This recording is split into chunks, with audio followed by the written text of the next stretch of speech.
ধন্যবাদ।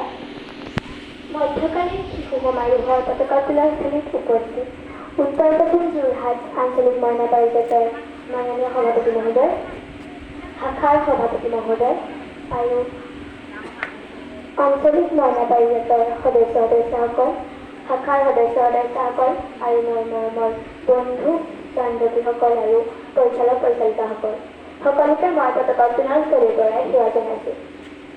আজি মোৰ দৰে এজন মইনা পতাকা উত্তোলন কৰাৰ দায়িত্ব অৰ্পণ কৰাৰ বাবে আঞ্চলিক মইনা পাৰিজাতৰ কাৰ্যকৰ্তাসকললৈ সেৱা জনাইছোঁ। আজি মই আঞ্চলিক মইনা পাৰিজাতৰ পতাকা উত্তোলন কৰিবলৈ পাই সঁচাকৈ আনন্দিত হৈছোঁ। আমি হ'লো দেশৰ ধৰণীস্বৰূপ মইনা। মইনা কালতে এনে অনুষ্ঠানৰ যোগেদি সমাজৰ তথা দেশৰ নজনা কথাবিলাক জানি আগবাঢ়ি যাব লাগিব। মইনা পাৰিজাত হ'ল শিশুৰ এক মংগলকামী অনুষ্ঠান, যাৰ জৰিয়তে সৎ আচৰণ, নিয়মানুৱৰ্তিতা আদিৰ বিষয়ে জ্ঞান লোৱা হয়।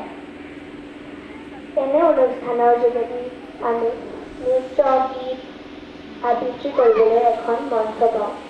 শিশুৰ উন্নতিৰ বাবে আইতা নলিনীবালা দেৱী, মহাদেৱ শৰ্মা আদি লোকসকলে এনে মইনা পাৰিজাতসমূহ গঠন কৰি থৈ গৈছে। আজি মই এই সুযোগতে তেওঁলোকলৈ শ্ৰদ্ধা নিবেদন কৰিছোঁ আৰু মই এই পতাকা উত্তোলন স্থলীৰ পৰাই সকলো মইনাক প্ৰতি দেওবাৰে হোৱা বৈঠকলৈ আহিবলৈ আহ্বান জনাই মোৰ চমু বক্তব্য সামৰণি মাৰিছোঁ। ধন্যবাদ।